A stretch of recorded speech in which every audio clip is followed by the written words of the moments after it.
দর্শক মণ্ডলী, এখন রয়েছে পবিত্র ঈদুল আজহা উপলক্ষে বিনোদনমূলক অনুষ্ঠান আনন্দ এবং গ্রন্থনা আনিসুর রহমান দীপু, উপস্থাপনা প্রজ্ঞা লাবণী, প্রযোজনা করেছেন SM শামীম।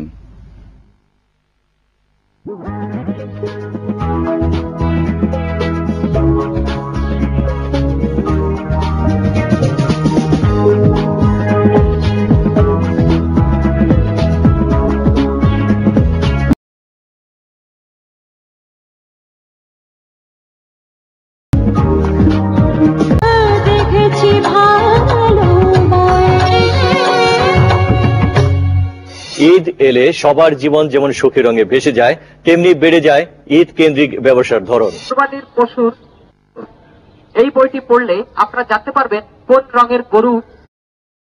তাদের কয়েকজন আজ আমাদের মাঝে উপস্থিত হয়েছেন। তারা এসেছেন আর এসেছেন তাদের পরম আত্মীয়রা।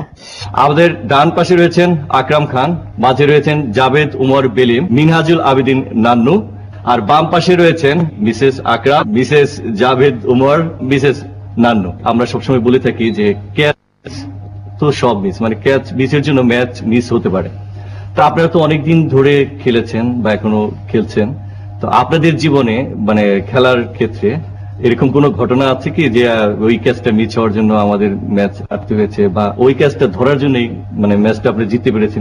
এরকম অনেকগুলা ঘটনা ঘটেছে যে আপনার ভালো ক্যাচ ধরেছে, আপনার টিম জিতেছে, এবং অনেকগুলা ক্যাচও মিস করেছে এবং টিমও হেরেছে। তারপর যেটা হয় কি, অনেক সময় আমরা ক্যাচ মিস করার পর যেন ব্যাটসম্যানটা তাড়াতাড়ি আউট হয়ে যায়, নাহলে পুরো ব্লেমটা আমার উপরে চলে আসে। তেমন একটা আর্লি স্টেজে, আমার ক্যারিয়ার আর্লি স্টেজে চিটং হয়েছিল, যে তখন আমরা বন্ধু বান্ধব মিলে খেলতাম, তখন একটা ব্যাটসম্যানের ক্যাচ প্রথমেই আসছিল, আমি ধরতে পারিনি। তারপরে সে ভালো খেলে ম্যাচটা ওরা জিতে যায় আর কি। যে তাদের খেলা তো আপনারা সবসময় দেখেন, মানে সাধারণত মিস করেন না, টেলিভিশনে সবসময় দেখতে আবার জিজ্ঞেস করতে পারে যে কেমন দেখলে। তো তারা যখন ক্যাচ ধরেন এবং তাদের সার্থকতা যখন দল জিতে এবং যখন হেরে যায় বা ক্যাচ ধরতে পারলো না বা তাদের খারাপ খেলার জন্য, তখন আপনাদের প্রতিক্রিয়া কেমন? বল গেলে যে ক্যাচ ধরতে পারবে, আকরামের উপর কনফিডেন্সটা থাকতো আর কি সবসময়। জাভেদ ভাইয়ের কাছ থেকে শুনি। মালয়েশিয়া খেলা ছিল আমার, তখন আমি 12 ম্যান ছিলাম, তখন আমি ভালো ফিল্ডার ছিলাম, যেহেতু আমাকে 12 ম্যান দেওয়া। তখন মালয়েশিয়ার মনি ভাই বোলিং করছিলেন, নান্নু ভাইকে যদি আমি ভালো ফিল্ড আনবো, নান্নু ভাই আকরাম ভাইকে বলতাম যে আপনার বাইরে আমি ফিল্ডিং এ ঢুকবো। তখন নান্নু ভাই বাইরে এসে এটা ফিল্ডিং এ, তখন মিড অফে ক্যাচ আসছে, ইজি ক্যাচ, মানে এত ইজি ক্যাচ। তখন আমাদের শহীদ আশরাফুল হক ছিলেন, তখন ওদের আর বাদশার ছেলে বলেছিলেন টিঙ্কু ইমরান, তখন ও বলছে মিস, তো বলছে না ও আমাদের সাব কন্ট্রি, আমাদের এশিয়ার সবচেয়ে বেস্ট ফিল্ডার। তখন আমি আস্তে করে ধরে ছেড়ে দিই। ক্যাচ ধরা না, ওর তো যেহেতু ব্যাটসম্যান, যদি রান ভালো করে তাহলে তো ভালো একটা কিছু রেজাল্ট পাবো। আর ওর তো একটা নামই আছে বেস্ট ফিল্ডার, ভালো ফিল্ডিং করে, যার জন্য যখন ক্যাচ ড্রপ করে আমারও খুব টেনশন হয়, একটু মেজাজ খারাপ হয়। জাভেদ পারলো না, তাহলে আর কি করবে? আচ্ছা, আপনি এবার নান্নু। ক্যাচ ড্রপের ম্যাচ হেরে যাওয়ার তেমন কোনো ঘটনা নেই, বাট খেলায় প্রচুর ক্যাচ মিস করেছি বা অনেক গাল শুনতে হয়েছে, এরকম অনেক মজার ঘটনা আছে। সবসময় জানি ও ভালো ব্যাটসম্যান, তো আর এদিকে জানি যে ও খুব বাজে ফিল্ডার, এটা আমি সবসময় জেনে আসছি। তো অনেক সময় দেখা যেত যে অনেকে বলতো কাছে দিয়ে বল চলে যাচ্ছে, নানু ভাই ধরছে না। হ্যাঁ, তবে আমার মনে হয় যে সেটা আমার কখনোই খারাপ লাগেনি। অনেক সময় তো প্র্যাকটিস গ্রাউন্ডে আপনারা যান, তো নিশ্চয়ই ওই ক্যাচটা সম্বন্ধে আপনাদেরও একটা ধারণা কম বেশি আছে আমার মনে হয়। তো আজকে আমরা একটা গেমস খেলবো এখনই ছোট্ট আকারে, যেহেতু ক্যাচ নিয়ে আমরা ডিসকাস করছি। সেটি হচ্ছে ভাইয়েরা আপনাদের প্রতি একটি বল নিক্ষেপ করবেন, সেটি আপনারা যত অল্প সময়ে ধরে নিতে পারবেন তারাই হবেন আজকের বিজয়ী। গেমসটা শুরু করতে পারি। প্রথমে আকরাম ভাইয়ের কাছ থেকে আসি। রেডি? হ্যাঁ, বাবা তিনটেই ধরতে পেরেছেন। দর্শক তালি, হাততালি সবাই সুন্দর করেছে।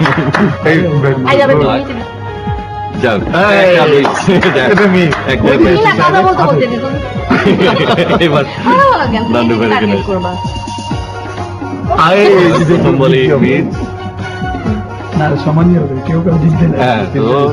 মোটামুটি সবাই সমানভাবে ধরেছেন। খুশির দিনে আমরা সবাইকে অভিনেতা বা অভিনেত্রীরা তাদের অভিজ্ঞতার আলোকে নাটকের সংলাপ লিখে তাতে নির্দেশনা দিয়ে নিজেরাই অভিনয় করতে পারবেন, তেমনি সঙ্গীত শিল্পীরা পারবেন নিজেরাই গানের কথা লিখে তাতে সুর দিয়ে গেতে।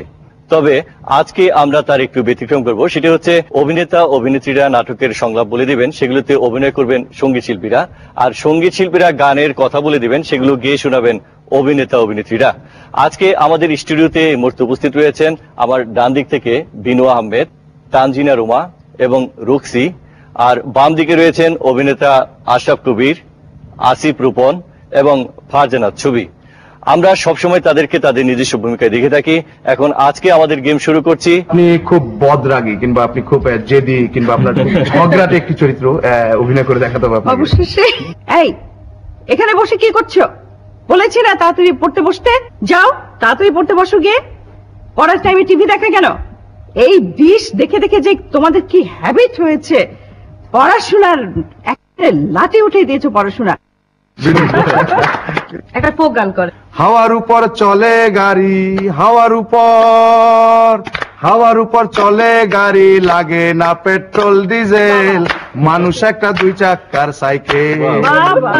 গানে নিয়মিত হলে আরো ভালো।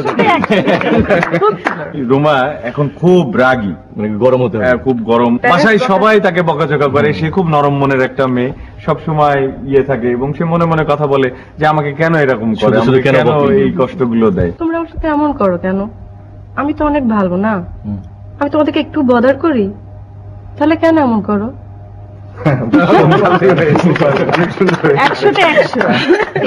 ছবি তোমাকে খুব সুন্দর লাগছে, আর তোমাকে দেখে একটা খুব সুন্দর প্রেমের গান শুনতে ইচ্ছা করছে আমার। ভালোবাসা যত বড়, জীবন তত বড় নয়, তোমায় নিয়ে 1000 বছর, তোমায় নিয়ে 1000 বছর বাঁচতে বড় ইচ্ছে হয়।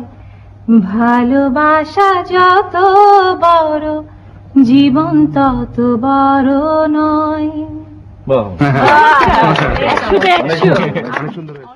আচ্ছা আসিফ ভাই, এখন আপনি গান শোনাবেন। অনেক শক্ত গান কিন্তু। সহজ গান করো না, কঠিন গান, কঠিন গান। সহজ গান, মোস্ট কমন একটা সং। আছেন আমার মুক্তার, আছেন আমার মুক্তার, আছেন আমার ব্যারিস্টার, আছেন আমার মুক্তার, আছেন আমার ব্যারিস্টার, শেষ বিচারে হাইকোর্টেতে তিনি আমায় করবেন পার। আমি পাপী, তিনি জামিনদার, আমি পাপী, তিনি জামিনদার। আমি জানি রুকসি আপা খুব ভালো টিচার, ক্লাসে দুষ্টু একটা ছেলে, খুব কষ্ট দেয়, প্রতিদিন আপনাকে কষ্ট দেয়। ওই অ্যাক্টিংটা আমরা দেখবো আসলে। তো আমি রোল কল থেকে শুরু করি। হ্যাঁ, আচ্ছা জি। Roll number 1, please. 6, yes ma'am.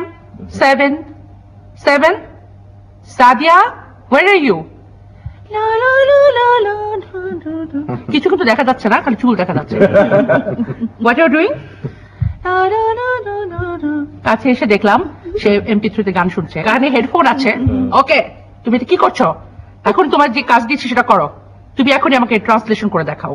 তুমি আমাকে প্রথমে ট্রান্সলেশন করে দেখাবে যে কি হচ্ছে। তখন সে খুব গালে হাতে চিন্তা করছে, একটু পর আমাকে জিজ্ঞেস করলো, ম্যাডাম সব পারি, শুধু একটা পারি না, এই শব্দের বাড়িটা আমি পারি না। তুমি কিচ্ছু লেখাপড়া করো না, তুমি কি করবা? ম্যাডাম, এই পৃথিবীতে লেখাপড়া না করে পৃথিবীতে অনেকেই উপরে উঠেছে, আমার কাছে লিস্ট আছে, ক্রমশ সেই লিস্ট বড় হচ্ছে। লেখাপড়া করে কি লাভ? এটা হচ্ছে আল্লাহর প্রদত্ত জ্ঞান, আমার সেই জ্ঞান আছে। ঠিক আছে, যখন তাকে আবারও বলা হলো যে তুমি এগুলো কি করছো, তোমার তো কিচ্ছু হবে না, সে উঠে গান গাওয়া শুরু করলো। দিঘির পদ্ম আমি, তুমি জলি দিও, মুড়ির কথা শুনবে না। বলার পর সে ইমপ্রেস করার চেষ্টা করলো আমাকে, যাতে করে আমার গান শুনে আমি খুব ইমপ্রেসড হয়ে যাই এবং তাকে ক্লাসে রাখি। যা হোক, আজকের এই সুন্দর প্রতিযোগিতায় আমরা ধরে নিচ্ছি যে সবাই ভালো করেছেন এবং আপনারা সবাই বিজয়ী, এবং বিজয়ের আনন্দ, হ্যাঁ, বিজয়ের আনন্দ সবার মধ্যেই থাকে। এই জন্য আমরা সবাই মিলে একটি গান গেতে গেতে আজকে শেষ করি। ভালো আছি, ভালো থেকো, আকাশের ঠিকানায় চিঠি লিখো। ভালো আছি, ভালো থেকো, আকাশের ঠিকানায় চিঠি লিখো। দিও তোমার মালা খানি, হে দিও তোমার মালা খানি, বাউলের ওই মনটারে আমার ভিতরে বাহিরে অন্তরে অন্তরে আছো তুমি হৃদয় জুড়ে আমার ভিতরে বাহিরে। আমরা খুব মজা করলাম, সবাই মিলে বেশ ভালো লাগলো, সময় কাটলো। আপনারা কষ্ট করে এসেছেন, এই জন্য সবাইকে ধন্যবাদ জানাচ্ছি অনুষ্ঠানের পক্ষ থেকে। আর দর্শক মন্ডলী সবাইকে আমরা সবার পক্ষ থেকে জানাচ্ছি ঈদ মুবারক।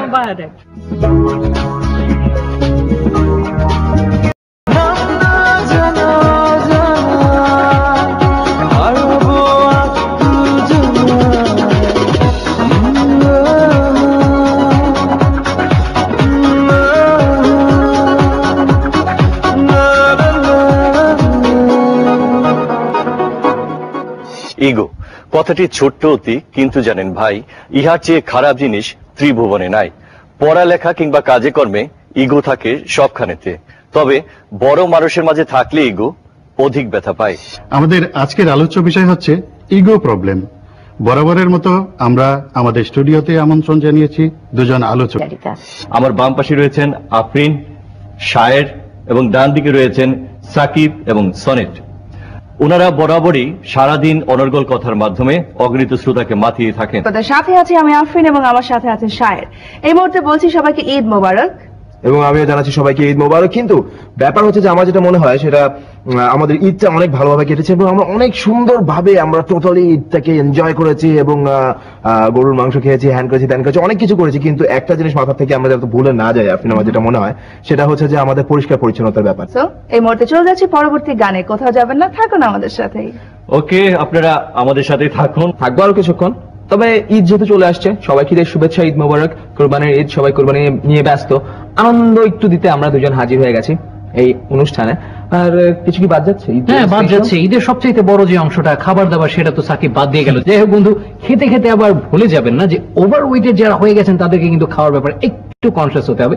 আর হ্যাঁ, খাবার যখনই খাচ্ছেন না খাচ্ছেন যাই করছেন না কেন, যেটাকে বলে কি যেন, ওয়েস্ট না করা বোধহয় সবচেয়ে নষ্ট না করা। যতটুকু প্রয়োজন ততটুকু খেলাম, শুধু শুধু এতগুলো নিলাম ফেলে দিলাম, কোনো প্রয়োজন নেই। ঈদ জমে উঠুক মজার সাথে। তবে কথা বলার সময় ওনারা যে হাত বা অঙ্গভঙ্গি সঞ্চালন করেন সেগুলো শ্রোতারা দেখতে পারেন না। তো আজকে আমরা তাদের নিয়ে একটি গেম শো করবো। সেটি হচ্ছে আজকে তাদের কোনো কথা শুনবো না, তারা অঙ্গ সঞ্চালন করে কোনো একটি ঘোষণা করবেন এবং আরেকজন কি ঘোষণা করছেন সেগুলো বর্ণনা করবেন। তো চলুন আমরা চলে যাচ্ছি আজকের এই গেম শোতে। প্রথমেই শুরু করছি আমার বাম পাশ থেকে। আমি সনেটকে নিতে চাই। ওকে, ঠিক আছে। আফরিনের জন্য তাহলে আমি অঙ্গভঙ্গিটা করে দেখাই, দেখা যাক আফরিন এটার অর্থ উদ্ধার করতে পারে কিনা।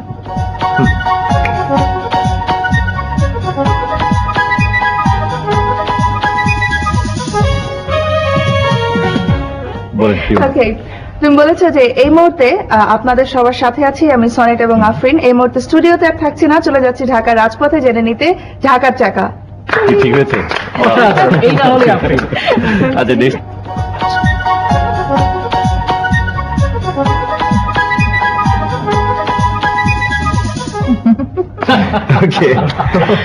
আমার যেটা মনে হয় বলেছে যে ওয়েলকাম ব্যাক লিসেনার্স, আমি শায়ের এবং সাকিব আছি আপনাদের সাথে। এতক্ষণ পর্যন্ত সুন্দর একটি গান শুনছিলাম, এখন আমি নেক্সট ট্র্যাকে চলে যাবো। নেক্সট ট্র্যাক হচ্ছে হৃদয় খানা চাইনা মেয়ে। অনেকটাই বুঝতে পারি। এখন আমরা চলে যাই। আর হ্যাঁ, আমাদেরটা খানিকটা বাকি ছিল, একতরফা হয়েছে, এবার দুতরফা হয়েছে। এবার আপনি করে দেখাবেন, উনি বলবেন। আচ্ছা,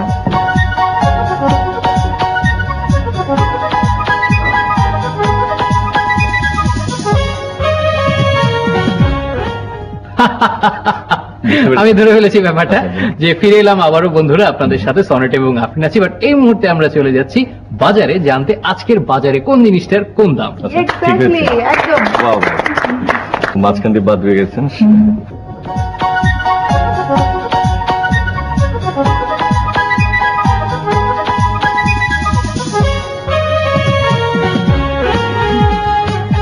মনে হয় হবে, বলো। ট্রাই করতে হয়। Well, welcome back listeners, Sakib and Shayer আছে আপনার সঙ্গে। আর যদি আমাকে কোনো এসএমএস করতে চান, ও এসএমএস এসছে অলরেডি।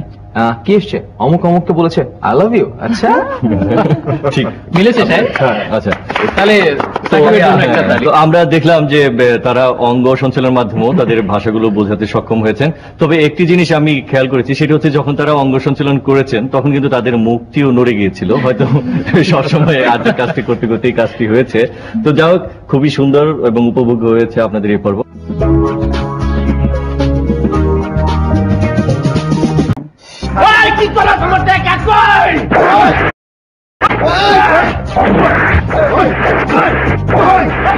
তাহলে সাকিবের জন্য একটা তালি। তো আমরা দেখলাম যে তারা অঙ্গ সঞ্চালনের মাধ্যমেও তাদের ভাষাগুলো বোঝাতে সক্ষম হয়েছেন। তবে একটি জিনিস আমি খেয়াল করেছি, সেটা হচ্ছে যখন তারা অঙ্গ সঞ্চালন করেছেন তখন কিন্তু তাদের মুখটিও নড়ে গিয়েছিল। হয়তো সবসময় আজকের কাজটি করতে করতে এই কাজটি হয়েছে। তো যাই হোক, খুবই সুন্দর এবং উপভোগ্য হয়েছে আপনাদের এই পর্ব।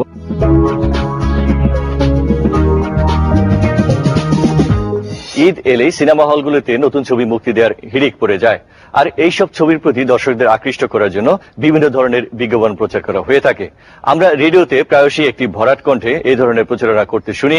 আর এই ভরাট কণ্ঠের অধিকারী হচ্ছেন মাজহারুল ইসলাম। এই মুহূর্তে যে যেখানে আপনাদের কাঙ্ক্ষিত আত্মীয় স্বজন প্রিয়জনদের কাছে রয়েছেন,